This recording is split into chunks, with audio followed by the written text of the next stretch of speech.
安井川村元気。Bon, je suis dans la crame. 本当に今日はそういう時間からお集まりいただいてありがとうございます。Merci à tous de votre présence ce soir. こ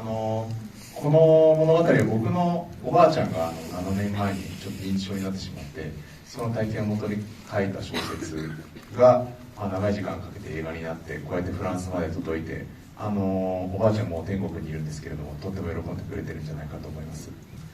Le film que vous allez voir ce soir est basé sur un roman que j'ai écrit, en fait il y a de ça 7 ans, ma grand-mère a commencé à perdre la mémoire,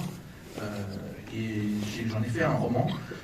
qui par la suite est devenu un film, donc aujourd'hui donc, elle n'est plus avec nous, mais je suis sûr que là où elle est, elle se réjouit de l'existence de ce film. この映画は記憶にまつわる映画なんですけれども、きっと海を越えてヨーロッパのフランスの皆さんの記憶のどこかにもきっと何か記憶を呼び起こす映画になっていればいいなと思っております。英語をお楽しみいただければと思います。C'est un film qui porte sur la question de la mémoire, des souvenirs, et j'espère que par-delà les frontières, le sujet de ce film vous touchera d'une manière ou d'une autre également donc, en France ce soir. Voilà, je vous souhaite une bonne projection et je vous dis à tout à l'heure. Bon film. Ce film, est-ce que vous pouvez en dire un petit peu plus? 今まさに手元にね、映画の前に相談会のその作品をお持ちかと思いますけれども、それについてもしそうですね。7年前に僕のおばあちゃんが認知症になって映画でも出てきますけど「あなた誰?」って久しぶりに会ったら言われて結構すごいセリフだなと思ったんですよ。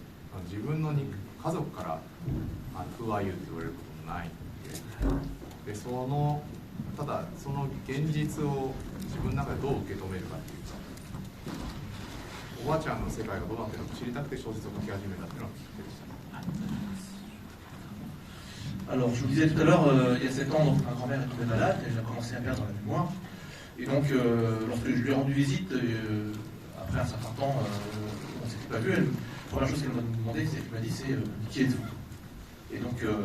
évidemment, ça c'était pour moi un choc assez incroyable. Disons que je n'étais pas préparé à répondre à cette question. Et donc, pour essayer de répondre à cette question, à la situation à laquelle était confrontée ma grand-mère, pour essayer de comprendre ce qu'elle était en train de vivre, j'ai eu envie d'écrire ce récit, d'écrire cette histoire qui a donné donc le roman.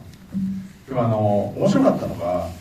僕がおばあちゃんの家に通っておばあちゃんとの思い出の話をずっとしていたんですね。である日僕が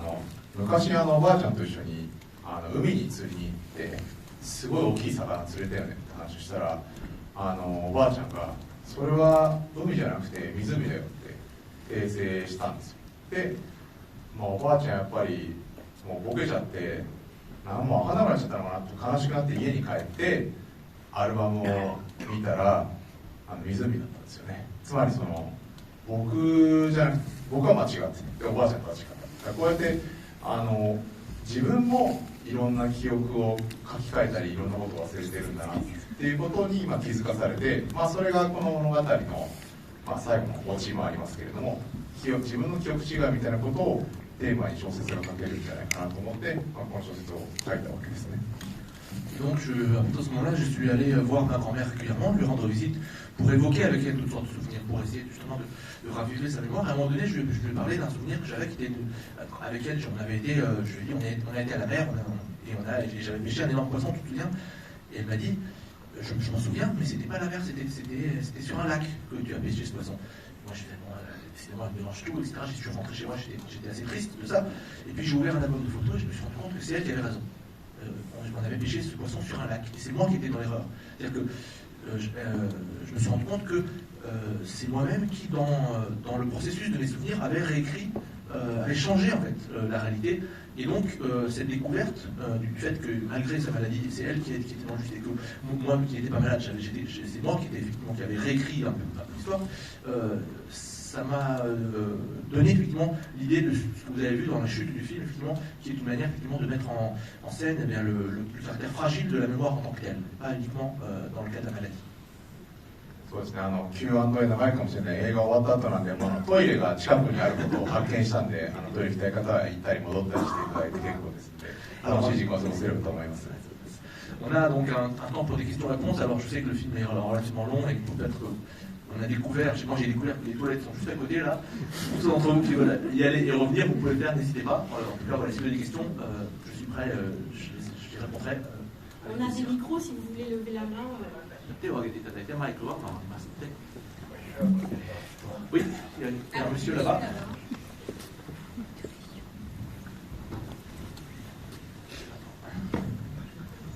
Oui.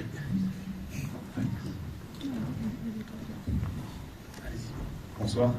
je me demandais qu'est-ce qui vous avait poussé à adapter le livre en film. Est-ce que vous aviez le sentiment que dans l'adaptation écrite, il y avait des choses que vous n'aviez pas pu mettre en scène? Et quelles sont les difficultés que vous avez rencontrées justement pour mettre en scène un peu tout ce qui est l'oubli, etc. Tout ce qui est, pardon? L'oubli, les souvenirs. Bien sûr.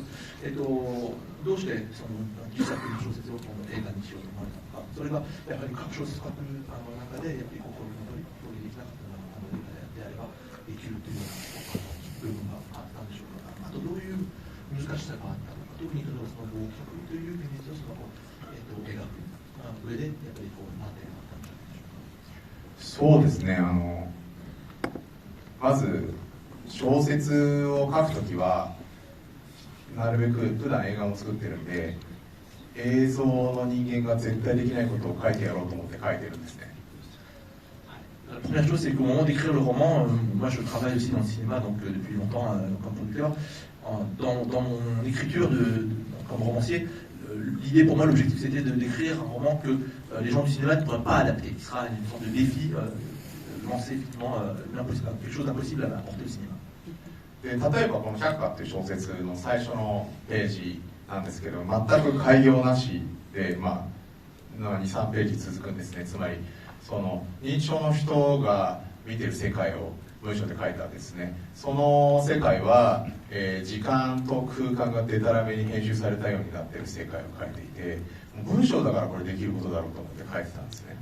Et donc, par exemple, dans le début du livre, pour ceux qui le connaîtraient peut-être, il n'y a pas du tout de dialogue dans les quelques premières pages du livre, du récit. En fait, ce qui est en jeu, ce sont des descriptions de la perception du personnage donc, de la mère. Et donc, on est dans des descriptions textuelles qui sont, aussi bien du point de vue temporel que du point de vue spatial, qui sont complètement en pièces, désordonnées. Il n'y a aucune cohérence, comme un peu une sorte de montage aléatoire, un peu onirique, vous voyez. Et moi je me disais ça c'est quelque chose que les gens du cinéma ne pourront jamais adapter. で、一回小説を書きましたと。で、この小説を書いてると同時に僕は初めて自分で短編の映画を作ったんですね。デュアリティっていう数学を元に脚本を書くっていうすごい変わったプロジェクトで、数学的な概念を脚本にするという変わったプロジェクトで、その短編でカンヌの短編のコンペティションに入ったんですけども、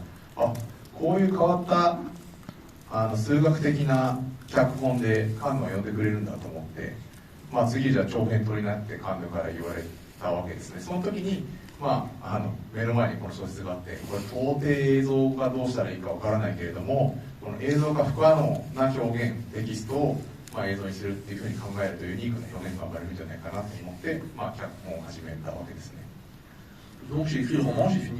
terminé, il a été publié, et puis à la même époque en fait je me suis lancé aussi, j'ai réalisé pour la première fois un court métrage en fait de cinéma dans Reprise des Oreilles, qui s'appelle Duality en anglais, et c'est un projet sur lequel en fait on est parti d'un concept mathématique qui a servi de base à l'écriture du scénario, et le film, le court métrage en fait a été sélectionné à Cannes, dans la compétition court métrage, donc de Cannes, je me suis retrouvé au festival de Cannes avec ce film.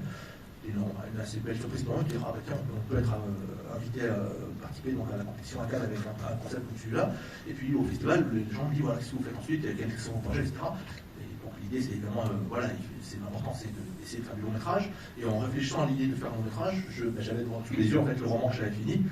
et qui était une sorte de défi. Et je me suis dit si j'arrive effectivement à mettre en image, à porter au cinéma cet objet qui est à la base que j'avais conçu effectivement comme a priori transposable, je devrais réussir à créer un film qui aura une forme de singularité à sa manière. Donc c'est comme ça que j'en suis venu à vouloir faire ce film. 例えばこの小説の、前半部分に出てくるんですけども、ユリコという母親、認知症の母親がスーパーマーケットに行って玉ねぎと、卵と、鶏肉を買うっていうシーンがあるんですけど、文章上僕はこの小説でわざと同じ文章を、ワードでコピー&ペーストして3回貼り付けたんですね。読む方はこうバグっていうかプリントミスが起こったんじゃないかっていう文章になってるんです。じゃあそれをどういうふうに映像で表現するかと考えるわけですね。その時に、ワンカットの中でつながらないものがつながる、スーパーマーケットで卵を買うっていうのがつながらないものがつながるっていう、まるでコピーペーストしたかのような映像表現したらちょっと面白いんじゃないかなと思ったんですね。まあ見ていただいたから話せる話なんですけれども。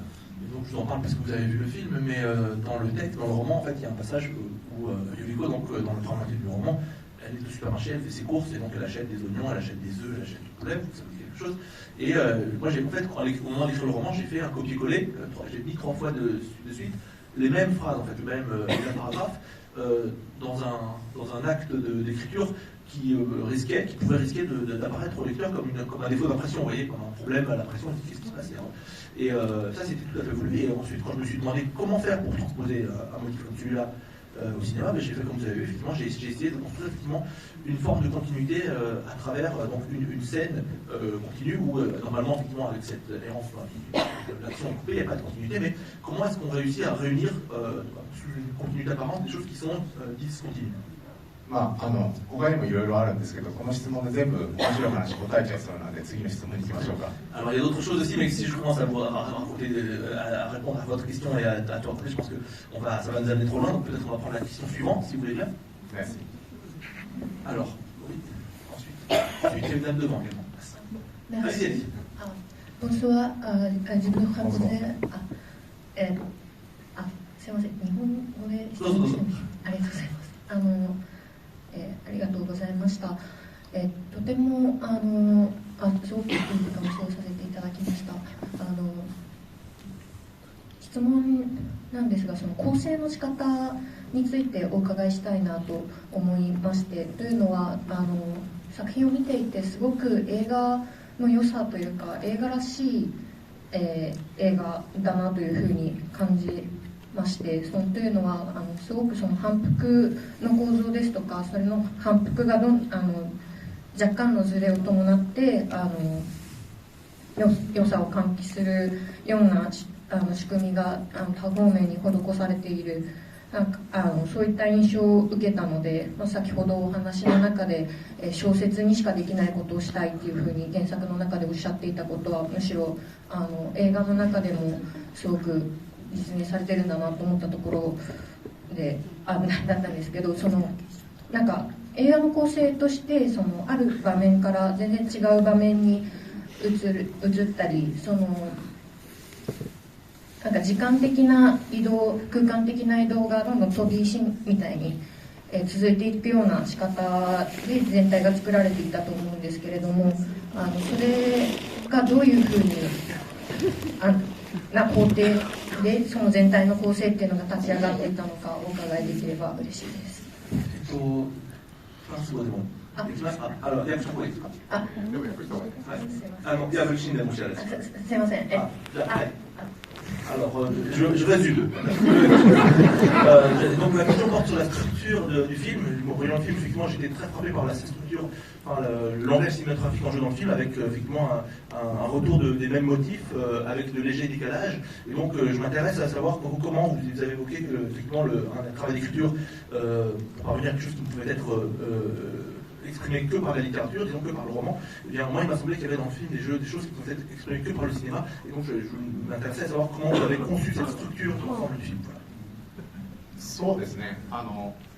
映像構成として大きく影響を受けたものは、2つあって、1つは日本のクラシックの映画ですね。溝口健二という監督がいて、彼はすごくマジックリアリズムっていうかですね、現実、日本語で夢とうつつっていうんですけど、現実と夢の間のこの境目を溶かしていくみたいな演出をする人で、ここからが現実でここからが夢ですとか、ここが現在でここからが回想ですっていう作り方をしてないんですね。見る人がそこの境目が溶けていくのを楽しむというか、それに気づいたり気づかなかったりするっていうことを楽しんでもらうっていうので、かなり溝口の影響を受けているのと、もう一つは僕のアイデンティティの一つである日本のアニメーションの表現ですね。やっぱ宮崎駿だったり今聡だったりっていう、ある種現実が、絵の中でこう溶けていってしまうとか、ある種アニメーションの絵がループしていくっていうことによって不思議な感覚になるという、時間の表現のコントロールですね。そういうものを、ライブアクションとしてどう取り入れるかっていうのを、かなりこの脚本上も編集上も撮影上もトライしているっていうのは一個の面白さとしてトライしているところですね。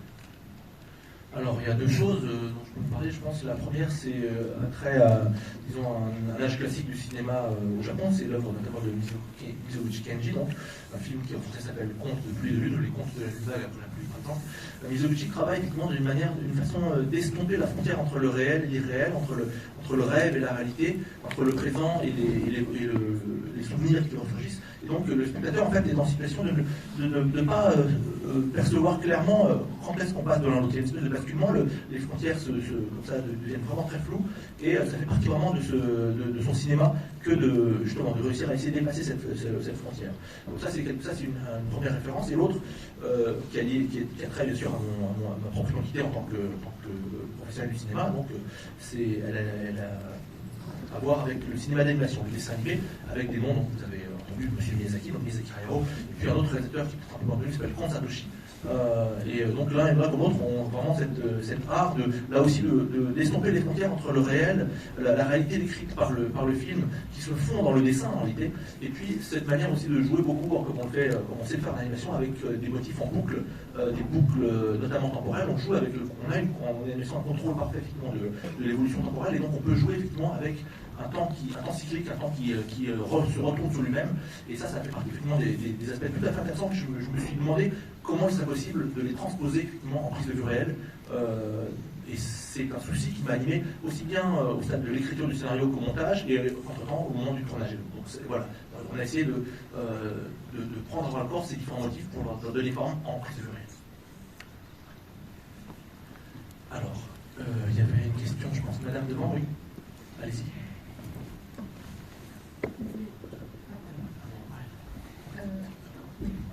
Oui, je me permets de prendre le micro. Du coup, en ayant vu le synopsis, moi ce qui m'intriguait beaucoup, c'était comment le sujet de la maladie de l'Alzheimer allait être traité, parce qu'il y a quand même beaucoup de films qui en parlent.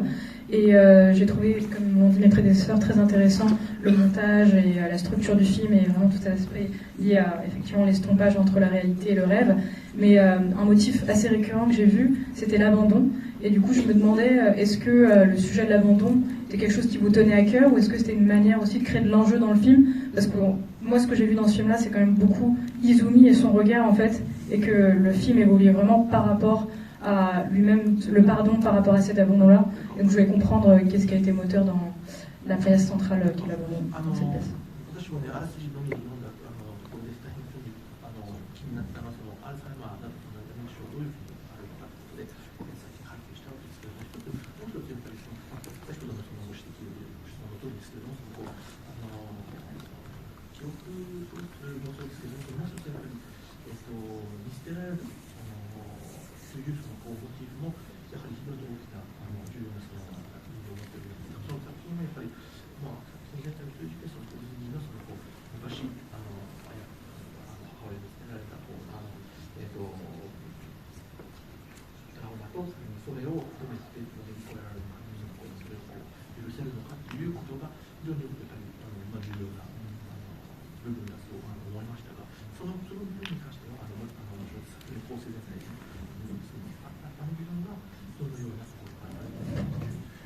この話はね、もう自分の家族の恥をさらすような話であんまり言いたくないんですけど、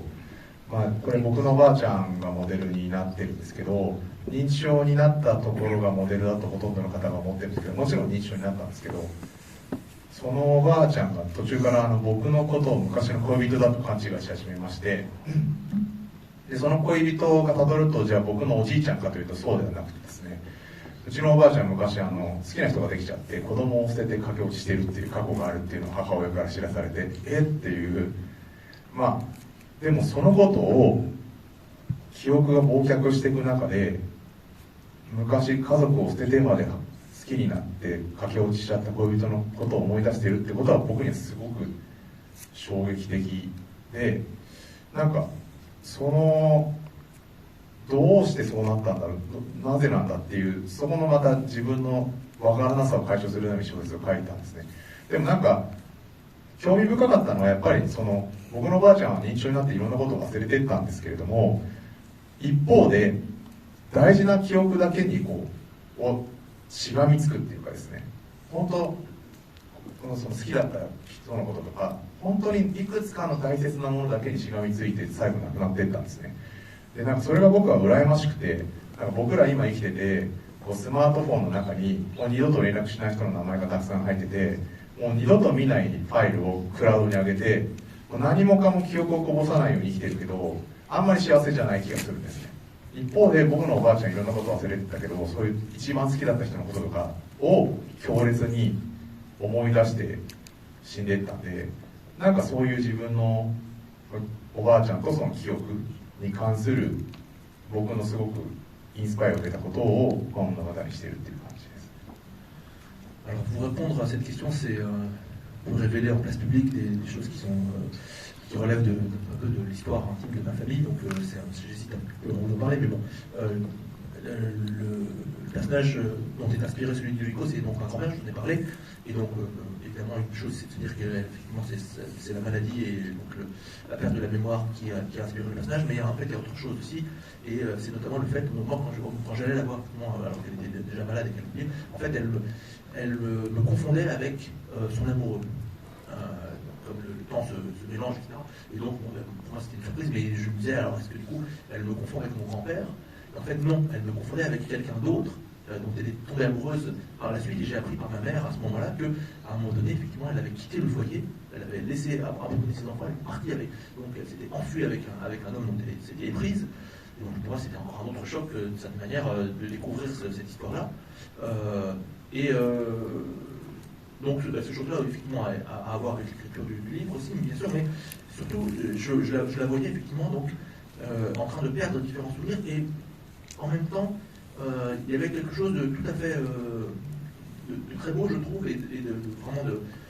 presque d'admirable dans ce. C'est-à-dire qu'elle perdait de plus en plus de mémoire, et je voyais qu'elle essayait de s'accrocher effectivement à ce qui comptait le plus pour elle, de trouver les souvenirs qui étaient le plus importants à ses propres yeux et de trouver le moyen de les conserver. Donc elle est morte avec quelques souvenirs, dont celui-là, je pense effectivement, qui était à ses propres yeux sans doute peut-être les plus heureux de sa vie. Et donc il y avait de quoi peut-être être presque un peu envieux, je dirais, de cette capacité-là. Parce que nous, aujourd'hui, on vit avec des téléphones portables d'un écrit qui nous permettent d'enregistrer des numéros, des coordonnées de gens qu'on ne rappellera jamais, d'enregistrer, de copier quelque part en ligne sur les réseaux des fichiers qu'on ne verra plus jamais. Et donc, on essaie surtout d'éviter de perdre la moindre bribe, la moindre miette de souvenirs ou d'informations. Et en réalité, on n'est pas spécialement plus heureux pour autant, on est assez malheureux. Alors qu'elle, effectivement, confrontée au fait de devoir choisir, de devoir effectivement trouver les quelques points de repère qui allaient lui permettre de partir effectivement le plus heureuse possible. Et ben, moi, il m'a semblé effectivement que voilà, qu'elle peut-être elle est partie effectivement avec au moins ce bonheur-là. Voilà. Et c'est pour ça que ce motif-là est aussi dans le film.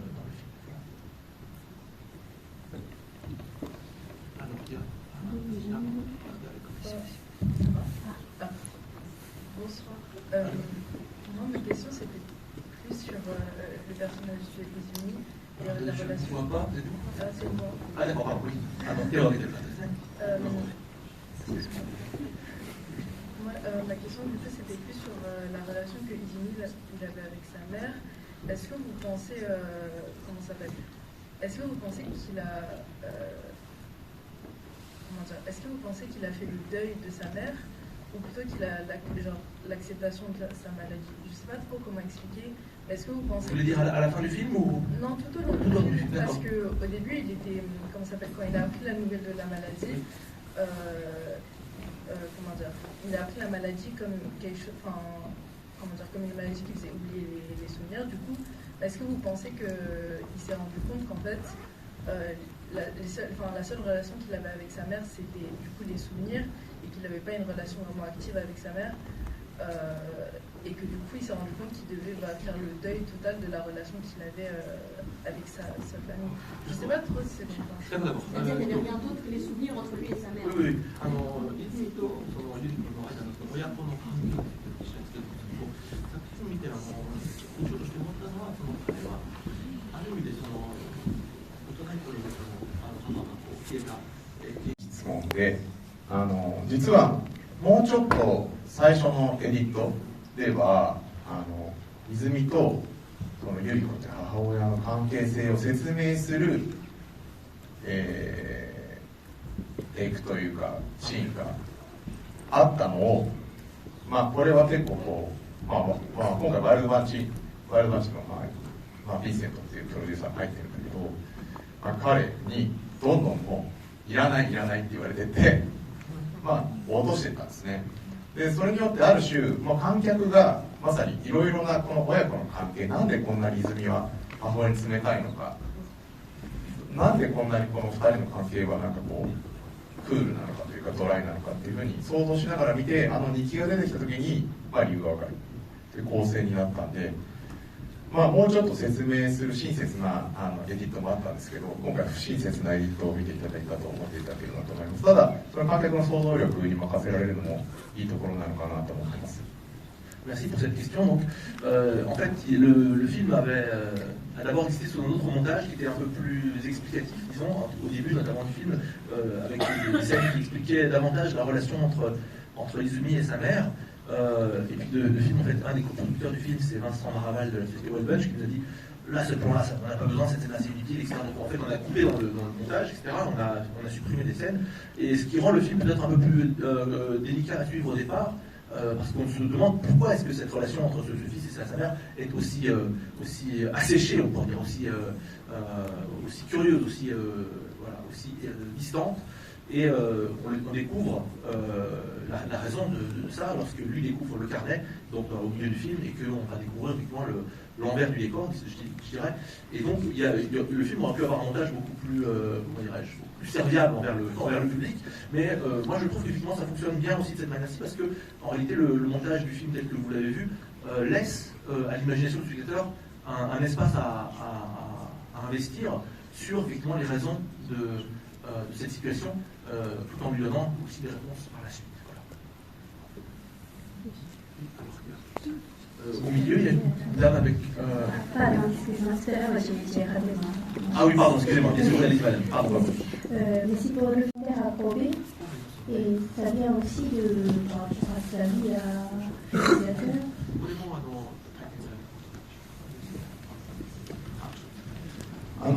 僕は神戸ではなく、東京で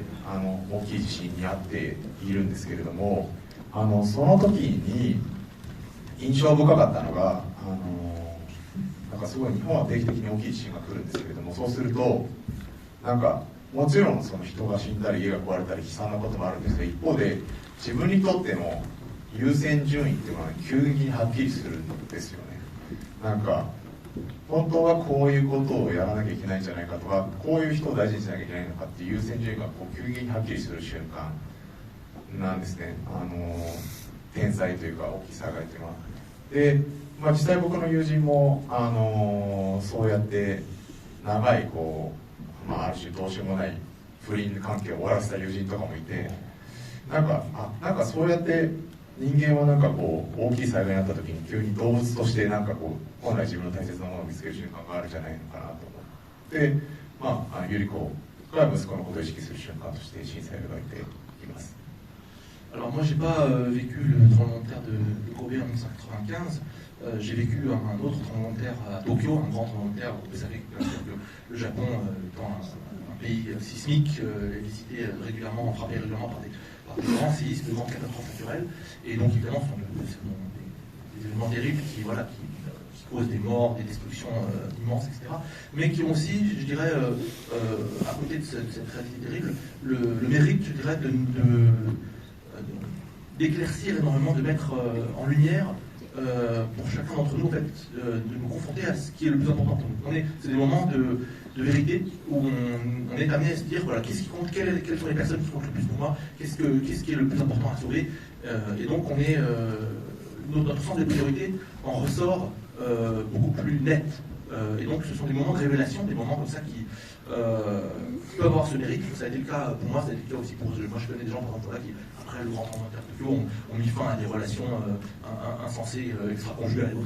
qui se sont sortis effectivement de choses dans lesquelles ils étaient empêtrés. Et donc voilà, les catastrophes sont des moments qui faisons appel en fait, à notre instinct de survie, notre instinct animal, je dirais, nous amène effectivement voilà, à nous permettre d'atteindre une vérité qui nous échappait jusqu'alors. Et pour moi, il m'a semblé que le fait de mettre en scène ce motif-là du séisme de Kobe en 1994 pouvait être le déclic qui ramènerait Yuriko à sa conscience, ramènerait à sa conscience l'existence de son fils. Voilà. Oui, alors, là, il y avait quelqu'un derrière. D'accord, allez-y, je vous en prie. Merci. J'ai une question concernant la scène avec les détectives, parce que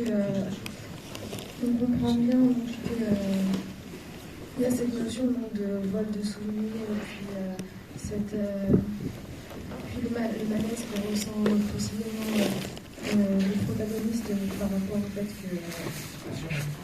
qu'elle a changé de nom, donc en fait elle a juste abandonné son ancienne famille, donc son enfant, mais en fait j'aimerais savoir pourquoi est-ce que le détective est aussi intimidant. Oui, d'accord. Et parce qu'un voleur de souvenirs, c'est assez étrange comme raison. Donc j'aimerais avoir plus d'explications par rapport à cette scène. Ok, ちょっと違ったやっぱりそのあの場面にも分けてるやっぱり記憶を結ばれるというあの場面で大変主人公も戸惑う理由もいろいろね自分の領域と違うことを言ってこれはい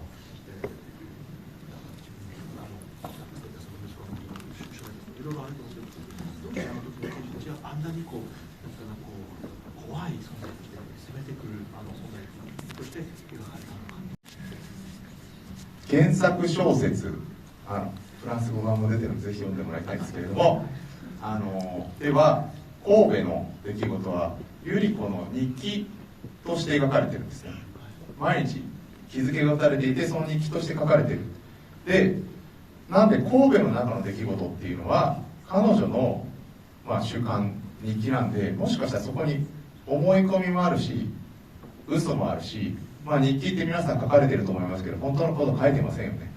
嘘ついてますよみんな日記っていうのは。なんで彼女にとっては刑事はもう恐ろしいものに見えていた。だから神戸の中でだから震災もありえないつながり方してるんだけど彼女の中では地震の中歩いたっていうのはああいうふうに見えていた。だから神戸のところはあくまで小説の中の日記の出来事を映像化してるんで彼女が見たいようにもしくは見たように世界が描かれているので刑事もそういうふうに映っているのではないでしょうか。はい。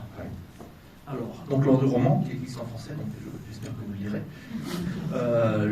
les événements qui se déroulent à Kobe en fait sont écrits uniquement sous la forme du journal intime, des notes journalières donc de Yuriko. C'est donc, vous avez telle date, qui s'est passé ceci, cela. Et donc en fait, tous les événements qui sont décrits dans le roman sont écrits à travers le prisme de sa perception subjective. Et donc, lorsque les inspecteurs lui sont apparus menaçants, c'est tout à fait le prisme de sa perception. Est-ce qu'ils étaient réellement menaçants ou pas on ne le sait pas, mais par exemple la façon dont se déroulent les événements au moment même du séisme, évidemment, c'est pas possible que ce soit déroulé comme ça, mais c'est la façon dont elle l'a écrit. Vous écrivez tous des notes journalières, des journaux intimes, n'est-ce pas? Et vous écrivez tous des choses qui ne sont pas forcément totalement la vérité dans ces notes journalières, dit-il. Mais donc voilà, il y a un prisme déjà dans l'écriture, et pour moi il s'agissait effectivement de mettre en scène le film de manière effectivement à décrire les événements à travers le prisme de sa perception subjective à elle. Voilà. Alors, oui. Bon, on va. こんばんは。どうもありがとうございます。非常に不思議な映画を見させていただきました。現実と思い出っていうのは同じものを見ているのにみんな違うことを思っているっていうところと、一番私が不思議だなって思ったのと、一つはキャスティングなんですけど、主役が原田美恵子さんはキャスティングするのに多分誰にしようかってお困りになったと思うんですけど、私2年ぐらい前に原田さんが自分のお母さんを撮った映画があって見たいなと思ってずっと見てないんですけど、20分ぐらいのやつだと思うんですけど、それって関係あるのかなっていうのがちょっとあったんです。グッドクエスチョン続きますね。Alors la question de monsieur, donc pour l'introduire en la résumant là aussi, donc merci pour ce film très très déroutant. Je dirais, effectivement, on nous a montré c'est un film sur la réalité et les souvenirs. On nous a montré des souvenirs qui sont les mêmes et qui sont apparus peut-être de manière relativement différente à leur différence peut-être. Je voulais vous interroger sur le choix donc de l'actrice principale, donc Harada Mieko. Moi, ça fait 2 ans que j'essaie de voir un film documentaire qu'elle a réalisé sur sa mère, donc sa propre mère qui elle-même était actrice. C'est un documentaire donc sur la maladie d'Alzheimer, je pense. Et j'ai toujours pas réussi à voir ce film, mais je me demandais si le fait d'avoir choisi cette actrice comme interprète principale pour le film avait à voir avec le fait qu'elle avait elle-même effectivement réalisé un projet documentaire sur cette réalité-là dans sa propre famille. 原田美恵子さんのキャスティングした理由は大きく2つあって、一つは彼女が日本の伝説的な、女優なんですよね。やっぱり黒澤明の映画に出てるっていう、日本の映画史みたいな女優さんで、その女優さんのある種老いというものを、撮ってみたいっていうのが一つで、もう一つはまさにおっしゃった通り、原田さんは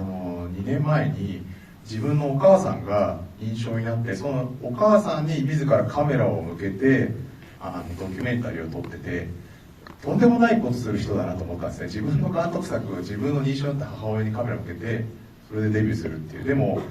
そんだけやっぱ作品として自分の認知症になっている母親の姿を撮ってる人ならば、お芝居に嘘はないだろうと思って、そのリアリティの力を借りたいと思ってキャスティングしました。素晴らしいドキュメンタリーなんでね、まだ見れないのがフランスだと。Merci beaucoup pour cette question. Donc, il y a 2 raisons pour lesquelles j'ai choisi de faire appel à Harada Mieko pour ce film. La première, c'est que c'est d'abord une actrice de légende, une actrice vraiment qui, voilà, elle a travaillé avec Kurosawa Akira, avec les plus grands cinéastes japonais. Elle incarne de cette manière l'histoire du cinéma japonais. Et donc, voilà, et moi je voulais essayer de filmer comment une actrice aussi importante, aussi considérable, entre dans la vieillesse, puisque c'est de ça qu'il s'agit aussi, bien sûr, en termes de génération et d'âge. Et l'autre raison, c'est effectivement ce documentaire dont vous avez parlé. Et donc, Madame Harada, qui a donc cette carrière, immense carrière en tant qu'actrice, il y a 2 ans, effectivement, a pris la caméra et l'a tournée vers sa propre mère qui, elle-même, commençait effectivement à perdre la mémoire. Et moi, j'ai été frappé par ce film. Le documentaire était vraiment remarquable. Si vous avez une chance de le voir, vraiment, je vous le recommande. Et surtout, j'ai été frappé par le fait qu'elle-même, donc actrice, a pris la caméra, a fait ses débuts en réalisation avec un projet aussi terrible, en fait. Elle a eu cette force de tourner ces images. Et je me suis dit qu'effectivement, étant passé par cette expérience, je me suis dit que lui demander de jouer dans ce film et d'incarner ce personnage-là lui permettrait de l'incarner de manière d'autant plus vraie, d'autant plus exacte, d'autant plus juste qu'elle-même, effectivement, était passée par cette expérience de réalisation. Et donc voilà, j'avais besoin, pour moi, je pense que le film avait besoin de cet impact de réel qui pouvait provenir d'elle, précisément parce qu'effectivement, elle avait fait ce chemin. Alors, on va prendre juste une petite dernière question. Je ne sais pas qui. Non, c'est pas ça, mais c'est la partie là-haut. Je vais vous laisser poser. Bon, on va prendre les deux questions. 映画はすごい素晴らしい映画を見させていただきありがとうございました。ありがとうございます。認知症のテーマにであるにもかかわらず、すごくきれいに描かれていると思って、すごく心に染みました。でも一つちょっと分からないところがあって、ちょっと教えていただきたいんですけれども、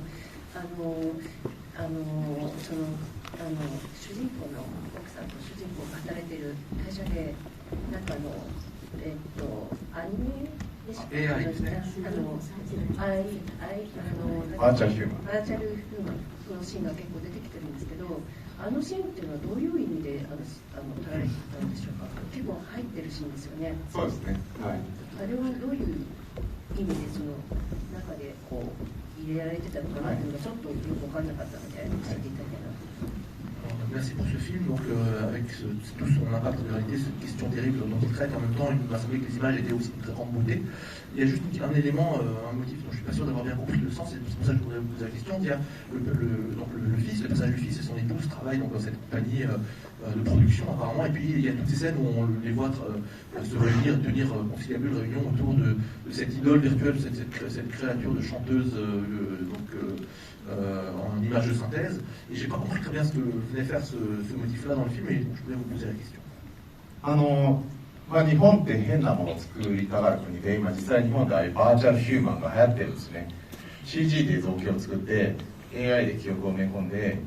ありとあらゆる人気のアーティストのAI を組み込んだら売れるアーティストが作れるんじゃないかっていうプロジェクトがあって、それを聞いた時に、僕らなんか違和感を感じるわけですね。果たしてそうやって作られたアーティストから売れる曲とか素晴らしい曲が生まれるんだろうかと思うんですね。でそういう風になった時に、どっちかっていうと人間の個性とか作家性っていうのは覚えていることよりも失われたことと欠損したことから生まれてると思うわけですね。なんでなんかそこの、この小説でも書いてることなんですけれども、どっちかっていうとその人間らしさっていうのが覚えていくことじゃなくて失われていることであるっていうことを、表現する、一つのモチーフとして、家に帰れば記憶を失っていく母親がいるけど、職場に行くとどんどん記憶を埋め込まれているAI がいて、どっちが果たして人間らしいのかっていう、これはもう映画的な実験を映画の中でやってるっていう感じだったんですね。Alors, donc, pour ce qui concerne ce motif, vous savez qu'au Japon, on a une très grande propension à essayer de créer des trucs un peu bizarres. Et donc, il y a en ce moment, dans les compagnies de disques, il y a des projets comme ça d'humains virtuels où donc, on crée des physionomies en infographie, voilà, et puis on essaye on prend des données vocales ou de chansons de toutes sortes de chanteurs ou de chanteuses à la mode, et puis grâce à l'intelligence artificielle, on essaye d'accumuler des données dans la mémoire de cette créature virtuelle, en se disant, ça va lui permettre, en procédant ainsi, on va réussir à créer un artiste ou une artiste d'exception qui va vendre des disques par paquet. Et lorsque moi j'ai entendu parler de ce genre de projet, j'avais un doute assez foncé par rapport à ça, et parce que moi il me semble que ce qui détermine notre individualité, notre personnalité, voire notre personnalité aussi en tant qu'auteur, en tant que créateur, c'est moins ce dont on se souvient que ce qu'on a perdu en fait, les éléments qui nous manquent et qu'on a perdu en chemin. Et c'est ce que j'ai essayé de mettre en scène dans le film. Le personnage donc, se trouve effectivement quand il rentre chez lui et qu'il voit sa mère, donc il oublie de plus en plus de choses, il est confronté à l'oubli, et puis quand il va se retrouver sur le travail, il est confronté à cette créature virtuelle qu'on garde de données pour essayer de lui donner une forme idéale ou parfaite. Et la question qui se pose pour lui, c'est de savoir laquelle de ces deux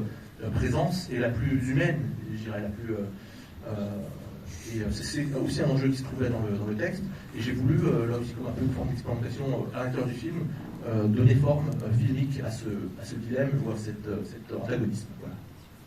Il y a une dernière question, oui. Monsieur. Ça, Elodie. Allez, monsieur. Bonsoir. Bonsoir. Je voulais vous remercier en fait ce si long voyage qu'on a rencontré et pour nous présenter le film. Donc c'est un très beau film que j'ai beaucoup aimé. Et ma question, c'était par rapport au père. Donc, au père. Oui, le père du héros, qui est en moment du film,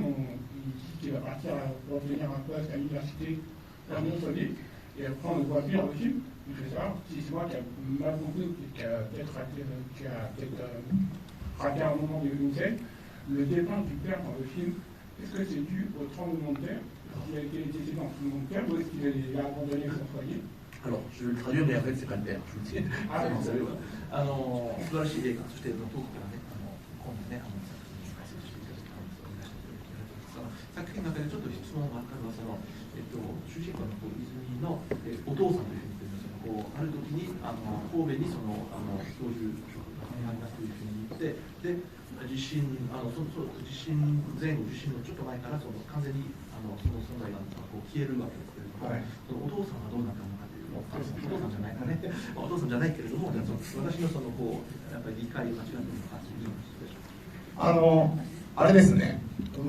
あれはお父さんじゃなくて、まずは母親の恋人なので父親ではないんですけれども、一つちょっといろいろトライとしてやったことはさっき言った日記の描写なんで、果たしてじゃあ男が実際いたのかいないのかは彼女にしかわからないですね。で、僕が長瀬正敏ってジム・ジャームシュの映画とかによく出てる俳優なんですけれども、彼には言ったのは幽霊みたいに歩いてくれと。能じゃないけど全く上下動しないで歩いてくれと。で彼にはグレーの服しか着せてないんですね。でも彼はもう幽霊だと。だからもしかしたら百合子の妄想かもしれないし、実際にいたのかいないのか、震災の後死んだのか生きてるのかわからない。でもいいんです、それで日記なんで、彼女の主観の中の好きだった男性の表現としてそう描かれているので、まあそういうポジションとして幽霊として彼を描いているので、その解釈はまあ百合子のみぞ知るというところでしょうか。Donc d'abord, effectivement, ce personnage-là, le personnage masculin, c'est pas le père d'Izumi, c'est au contraire, c'est l'homme dont sa mère s'est éprise et avec lequel elle est partie. Et en fait, cette partie du film, elle est décrite uniquement effectivement, dans le texte, comme je disais tout à l'heure, par le biais des notes journalières du journal intime de Yuriko. Et donc en réalité, toutes ces notes étant basées uniquement sur le principe de sa propre subjectivité, en fait, on ne sait pas, nous, si ce personnage a réellement existé ou si c'est une chimère dans son esprit. Elle est la seule à savoir s'il a vraiment existé ou pas. Et donc c'est la raison pour laquelle l'acteur Nagasema Satoshi, donc, qui a joué beaucoup dans les films de Jim Jarmusch notamment, moi je lui ai demandé effectivement dans ce film de marcher comme un fantôme. C'est une présence dont on ne sait pas si elle existe ou pas. Elle est très incertaine, il est vécu systématiquement de gris uniquement, donc il a une démarche un peu particulière. C'est un personnage comme ça, gris, dont on ignore finalement quelle est son existence, sa présence. Et effectivement, on ne le voit plus à partir d'avant le séisme. Est-ce qu'il est mort dans le séisme? Est-ce qu'il est parti avant? Est-ce qu'il est encore mort? On ne sait pas. Et est-ce qu'il a existé ou pas? Elle seule le sait. Voilà. Alors si vous voulez bien, on va...